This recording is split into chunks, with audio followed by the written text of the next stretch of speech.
pour vous montrer qu'il n'existe pas. Il n'a jamais existé. Je ne veux pas prendre ça dans d'autres livres. Je vais juste prendre dans les Bibles actuelles classiques pour vous montrer que Jésus n'existe pas. Il n'a jamais existé. Dans Matthieu chapitre 2, Matthieu chapitre 2, verset 14 à 15, il est dit, Joseph se leva donc et partit de nuit. C'est qui Joseph? Joseph, c'était l'époux de Marie, selon les Bibles actuelles classiques. Donc, Joseph se leva donc et partit de nuit. On vous dit que Joseph s'est levé la nuit. Il a pris Marie et il a récupéré l'enfant Jésus.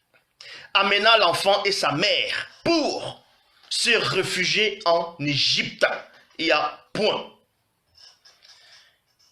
Et il y resta jusqu'à la mort d'Hérode. Ainsi s'accomplit ce que le Seigneur avait dit par le prophète. J'ai appelé mon fils à sortir d'Égypte.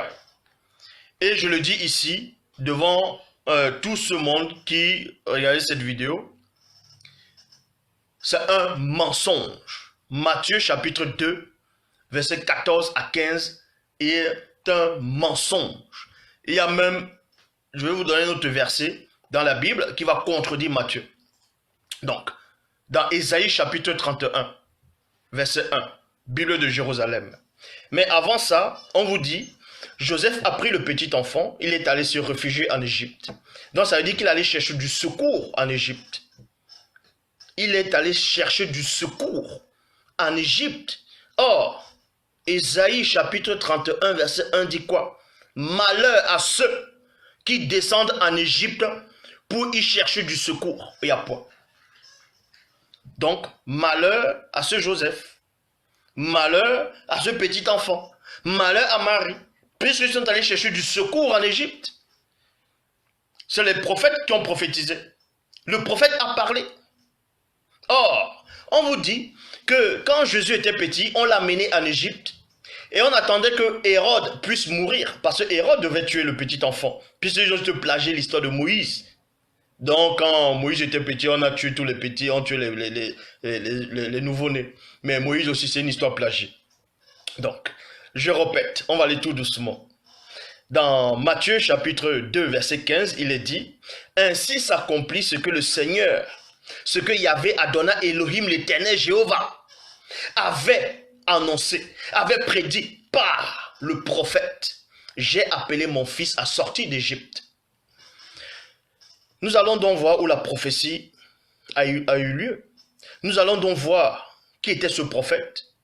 Quel est le prophète dans ce qu'on appelle l'Ancien Testament qui avait prophétisé que le petit Jésus partirait en Égypte, chercher du secours et après un moment, il va ressortir de l'Égypte. On voit cela dans Osée, chapitre 11, verset 1. Dans Osée 11, 1, il est dit dans la Bible, en français courant, il est dit, quand Israël était jeune, il y a virgule, je me suis mis à l'aimer, dit le Seigneur, et je l'ai appelé, il y a virgule, lui c'est qui? C'est Israël. Lui, mon fils, virgule, a sorti d'Égypte. A sorti d'Égypte. A sortir d'Égypte. Dans Matthieu 2,15. Les auteurs de Matthieu 2,15, ils ont plagié l'histoire. Ils ont pris l'histoire d'Osée 1. D'Osée 11,1. C'est le christocentrisme. C'est ça le christocentrisme. Ils ont fait le christocentrisme sur la personne de ce petit Jésus-là qui n'a pas existé. Il n'y a que des mongols, des moutons qui vont tomber dedans. Ils vont dire Amen, sans savoir ce qui veut dire Amen. Donc vous voyez ici que dans Matthieu chapitre 2, verset 14 à 15, Joseph a pris le petit enfant et Marie, ils sont allés se réfugier en Égypte. Or, Ésaïe chapitre 31, verset 1 dit « Malheur à ceux qui vont chercher du secours en Égypte. » Bon, ça je vous donne ce verset cadeau. Mais ce qui nous intéresse, c'est qu'on donne une prophétie, on dit que le Seigneur a dit. Donc les auteurs de Matthieu ont menti sur Dieu. On dit que Dieu a dit qu'on va délivrer son fils, donc son fils va sortir d'Égypte. Vous voyez? Et on vous dit que c'est un prophète qui avait dit ça. Mais quand on voit l'histoire de ce prophète, c'est écrit où que ce prophète parlait de Jésus. C'est écrit où que ce prophète, je lance le défi à quiconque ici, à tous ceux qui se disent pasteur, révérend, bishop, de me démontrer le contraire de ce que je dis. Là, dans Osée 11, 1, ne parlez pas de Jésus. Le fils donc qui devait sortir de l'Égypte, c'était le peuple d'Israël, ce n'était pas Jésus. Et j'ai même l'histoire de la sortie d'Israël n'a même pas existé.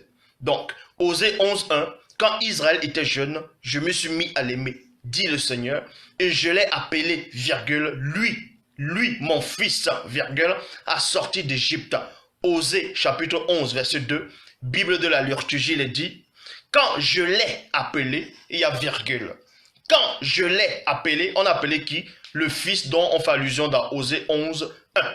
Dont Matthieu 2, 15 a repris.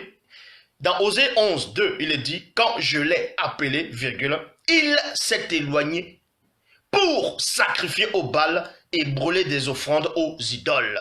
Montrez-moi donc un passage dans la Bible où on vous dit que après la sortie de ce soi-disant Jésus, avec Joseph et Marie, de l'Égypte, ils sont allés adorer les Baals. Ils sont allés adorer les Baals où? Donc vous voyez que même ceux qui lisent les Bibles, ils ne comprennent pas ce qu'ils lisent. Parce qu'ils ont une grosse idole. Ils ont une idole, ils sont possédés. Ils ont un esprit, un puissant esprit d'égarement en eux. Donc, dans Luc, déjà, nous allons partir dans la troisième phase. Donc, récapitulons un peu. La première phase, on vous apprend que Jésus n'a pas pu naître le 25 décembre, ni en hiver. Déjà, c'est impossible. Même dans le calendrier biblique, ça ne tient pas. Même les versets, les dates, ça ne tient pas. Donc, c'est déjà un mensonge. Ils ont menti exprès. Ils ont inventé celui qu'on appelle Père Noël. Et c'est l'ami de ce JC là. Mais bon. Donc, déjà, le premier point, Jésus n'est pas né le 25 décembre. Parce que la période hivernale dans la Bible, dans ce qu'on appelle l'Ancien Testament, c'était pas en décembre. Ce n'est ni le 25, ni en décembre. Vous voyez, il y a les versets qui existent. Donc, deuxième point, on vous dit que le petit enfant, selon l'histoire, pour que la prophétie puisse s'accomplir, il est allé se réfugier en Égypte avec sa mère et son père adoptif. Parce qu'il y a des Mongols qui disent que Joseph est le père, le vrai père de Jésus. Parce qu'ils ne comprennent pas les Écritures. Des attardés mentaux. Bon, deuxième point, on vous apprend que la prophétie de Matthieu 2,15 a été plagiée dans Osée 11, 1 à 2. Et ça ne tient pas. C'est encore un mensonge. Troisième point, on va vous montrer que votre Jésus, c'est un menteur. Jésus, c'est un menteur. Jésus, dans les Bibles actuelles classiques, c'est un menteur. Il a menti volontairement. On voit cela dans Luc, chapitre 24, au verset 28. C'était à l'époque dans les Bibles actuelles classiques où on vous dit, quand il a ressuscité, il s'est mis à cheminer. Il était sur le chemin d'Emmaüs. Le chemin de Maïus. Et là-bas, il a rencontré deux disciples qui étaient en train de s'entretenir entre eux. Ils parlaient des événements qui s'étaient récemment produits. Donc, et ce Jésus est venu, selon les Bibles actuelles classiques, ce Jésus est venu accoster ces deux personnages. Il les a demandé de quoi vous êtes en train de vous entretenir, vous êtes en train de parler de quoi. Et ils lui disent, mais es-tu le seul qui séjourne ici, là, qui ne sait pas ce qui s'est récemment produit? Il dit quoi? Il dit ce Jésus de Nazareth qui était prophète, tout ça là, tout ça là. Bon, ils ne l'ont pas reconnu. Donc, ils étaient en train de cheminer. Et on vous dit que ce Jésus est en train de a commencé à dire qu'ils étaient lents à comprendre. Il les a expliqué qu'il fallait que ceux qui meurent en gros. Arrivé au bout de la route, arrivé en bout de chemin, ces deux personnages-là, en gros ces deux apôtres, ils allaient rejoindre d'autres apôtres dans une autre localité. Et il demande, regardez le mensonge. Donc, dans Luc 24, verset 28, dans la Bible de la liturgie, il est dit, quand ils s'approchèrent du village où ils se rendaient, virgule, Jésus fit semblant d'aller plus loin. Jésus fit semblant d'aller plus loin. Beaucoup de personnes se taguent à avoir des grands diplômes, mais quand ils lisent le mot semblant, ils ne savent pas ce que ça veut dire. Semblant, c'est mentir. Tapez la définition sur le mot mentir. le mentir, c'est-à-dire faire semblant, c'est de mentir. C'est d'adopter un comportement en guise de mentir volontairement des gens. Donc, montrez ça aux gens dans Luc chapitre 24 au verset 28, Bible de la liturgie. Jésus fit semblant d'aller plus loin.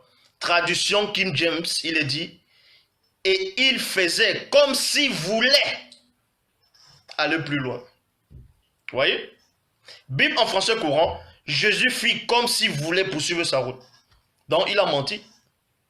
Non seulement, il n'est pas né le 25 décembre, il n'est pas né en hiver, il n'est jamais allé en Égypte pour se réfugier là-bas. En plus, c'est un menteur. Vous ne voyez pas que en Afrique, un peu partout dans le monde, là où il y a le christianisme, c'est là où il y a encore plus de barbarie. Il y a aussi des barbaries. Il y a des viols des enfants. Regardez les prêtres là. Les églises ne font que pousser, pousser, pousser. Les églises ne font que sortir, sortir, construire, construire. Mais il y a toujours le désordre dans le pays. Il y a toujours la corruption dans le pays. Donc voilà. Et Jésus, non seulement, ce Jésus dans la Bible, il ne connaît pas les dates. Il ne connaît pas les précisions. Dans Jean 3,13, on vous dit que Jésus a commencé à parler avec Nicodème. Écoutez attentivement. On vous dit que Jésus parlait avec Nicodème. À un moment dans la conversation, il dit à Nicodème que personne n'est monté au ciel. Il dit personne, donc aucun homme n'est monté au ciel. Si ce n'est celui qui est descendu du ciel, le Fils de l'homme qui est dans le ciel. Mais j'ai démontré que ça ne tient pas. Nous allons donc parcourir les Écritures. Dans Hébreux chapitre 11, verset 5, il est dit, Enoch crut en Dieu, alors il a été enlevé dans les cieux pour ne pas connaître la mort. Mais il y a des Mongols qui disent que tous les patriarches sont morts, que Enoch est mort, Élie est mort, et pourtant c'est confirmé dans les fausses Bibles que Enoch n'est pas mort. Je relis dans Hébreux chapitre 11, verset 5, il est dit, Enoch a cru en Dieu, alors il a été enlevé dans les cieux pour ne pas connaître la mort. On ne pouvait plus le retrouver parce que Dieu l'avait enlevé auprès de lui. Donc auprès de Dieu, c'est quoi? C'est la mort. Il n'est pas dit dans les Bibles que Dieu n'est pas le Dieu des morts, mais des vivants. Donc, les livres saints disent, Enoch a été enlevé. Mais ils disent encore, avant d'être enlevé, Enoch plaisait à Dieu. Bible de l'épée. Par la foi, Enoch fut transporté au ciel pour qu'il ne vit point la mort. Donc, ça contredit ce que Jésus a dit. Dans Jean 3,13, Jésus dit que personne n'est monté au ciel. Mais il y a d'autres passages où on vous dit que c'est Paul, il dit que Jésus est monté, que Enoch est monté.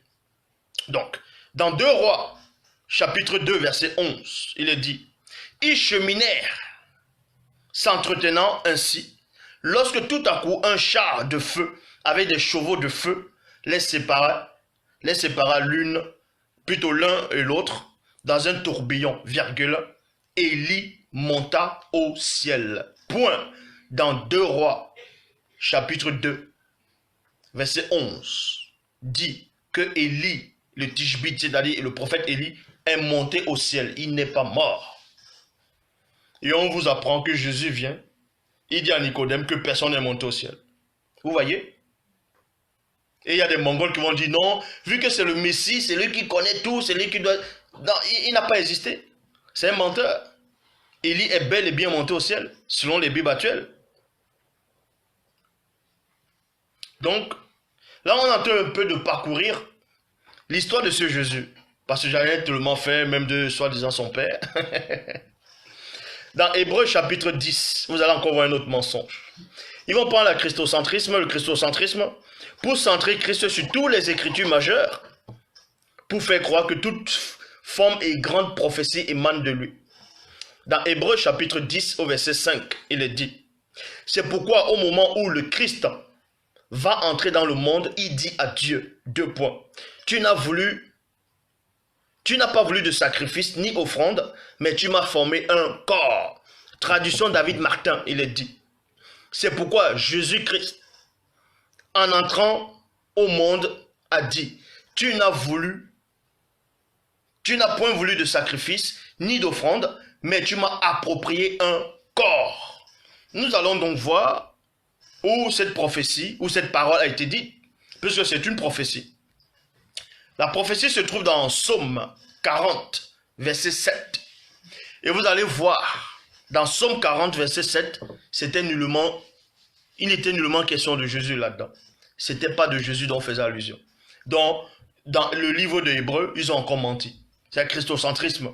Ils ont pris l'histoire de quelques patriarches, ils ont fait croire que ça parlait de Jésus. Nous allons donc parcourir dans Psaume, chapitre 40, au verset 7. Il est dit, « Tu ne désires ni sacrifice, ni offrande. Tu m'as ouvert les oreilles. Tu ne demandes ni holocauste, ni victime expiatoire. » Versets 8 à 13.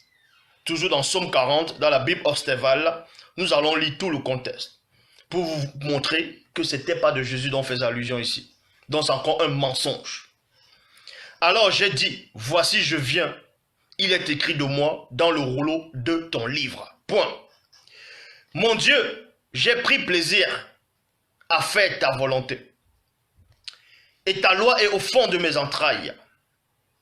J'ai annoncé ta justice dans la grande assemblée. Voici je ne tiens pas mes lèvres fermées. Tu le sais, ô Éternel. Je n'ai point renfermé ta justice au-dedans de mon cœur. J'ai dit ta fidélité et ta délivrance. Je n'ai point caché ta bonté ni ta vérité dans la grande assemblée. Toi donc, ô Éternel, ne me ferme pas tes compassions, que ta bonté et ta vérité me gardent continuellement. Psaume toujours 40, verset 13, c'est la même personne. Écoutez attentivement, c'est la même personne qui parle. Car mes maux sans nombre m'ont environné. Point virgule. Mes iniquités m'ont atteint. Iniquité, c'est quoi? Iniquité, c'est le péché. C'est le dérèglement, l'illégalité, l'injustice, usurpation. C'est ça l'iniquité. Donc le personnage qui est en train de prier, on vous fait croire que c'était Jésus. Quand on vous dit non, il parlait à Dieu, il disait tu n'as voulu ni sacrifice ni offrande, mais tu m'as formé un corps. On vous apprend ici que bel et bien, acceptons un peu que ce soit Jésus qui est parlé ainsi. Donc lui-même il admet qu'il a péché. Puisque dit mes iniquités m'ont atteint et je ne puis les voir. Elles surpassent en nombre les cheveux de ma tête et le cœur me manque. Psaume 39, verset 13, c'est toujours le même chapitre, mais dans une autre version. Psaume 39, verset 13, dans la Bible de la liturgie, il est dit, les malheurs m'ont assailli plutôt, leur nombre m'échappe, mes péchés m'ont accablé. Mes péchés m'ont accablé. Donc vous voyez, donc Jésus c'est un pécheur. Jésus c'est un pécheur. Pourquoi on vous dit qu'il n'a jamais péché? Vu qu'il ment volontairement. Il y a des passages qui montrent dans les Bibles que Jésus a menti volontairement. Qui s'approprie même des prophéties qui ne sont même pas de lui. Donc vous comprenez par là que ce Jésus n'existe pas. Je m'adresse d'abord à tous ces Africains, à tous ces Noirs qui regardaient ce direct et qui vont encore voir ce direct-ci. On vous dit que le christianisme est arrivé la première fois en Afrique au 1er siècle. Mais avant le 1er siècle, il y avait quoi en Afrique? Est-ce qu'il y avait le christianisme? On vous fait croire que ce sont les faux juifs qui ont inventé la circoncision. Quand ils sont venus en Afrique, ils ont trouvé que le peuple noir connaissait déjà la circoncision. On vous fait croire que c'est Abraham qui était l'auteur, le premier à être circoncis. Faux. Vous comprenez ici, on va poursuivre. Dans Psaume 40, verset 13, Bible parole de vie, oui, des malheurs pleuvent de tous côtés. Je ne peux pas les compter, mes fautes retombent sur moi. Donc on vous montre que Jésus a bel et bien commis des fautes. Regardez encore un autre mensonge. Écoutez attentivement. Vous savez pas que les prophètes vont prophétiser, vont parler avec précision. Et les gens vont penser en gros, que ça s'adresse à ce Jésus-là. C'est tout simplement le christocentrisme. Regardez dans Ésaïe 42, verset 4. Ésaïe 42, verset 4, il est dit, dans 8 secondes 1910. Il ne se découragera point. Il ne se découragera point. Écoutez attentivement. On vous dit ici, le prophète dit, on parlait d'un personnage, on parlait de quelqu'un de très important. On dit que cette personne va venir avec la puissance, tout. Il va exercer la justice sur la terre. Il va accomplir la volonté de son Père. Et on vous dit ici, on précise, il ne se découragera point et ne se relâchera point. Il y a virgule. Jusqu'à ce qu'il ait établi la justice sur la terre et que les îles espèrent en lui. Vous voyez? Donc, en gros, ce que je vais retenir ici, là, c'est quoi? On vous dit que ce personnage ne va pas se décourager. Que ce personnage ne se découragera pas. Vous êtes d'accord? Donc, et beaucoup de faux pasteurs disent que on parlait de Jésus ici. Donc, Psaume 37, au verset 28, il est dit, car l'Éternel aime la droiture et il n'abandonne pas ses bien-aimés. Il n'abandonne pas ses bien-aimés. Mais expliquez-moi donc pourquoi dans Matthieu chapitre 27, verset 46, Bible de la liturgie, il est dit, vers la 9e heure, Jésus s'écria d'une voix forte, Eli, Eli, lama sabachthani, ce qui veut dire, mon Dieu, pourquoi m'as-tu abandonné? Pourquoi m'as-tu abandonné? Pourquoi m'as-tu abandonné? Pourquoi m'as-tu abandonné? Donc,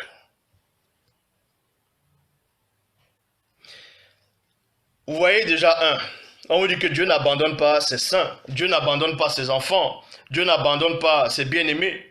Mais vous apprenez que le même Jésus dit, mais pourquoi tu m'as abandonné? Donc vous voyez que ce n'est pas le bien-aimé de Dieu, ce n'est pas le saint de Dieu vu qu'il était abandonné. Or, la loi le dit,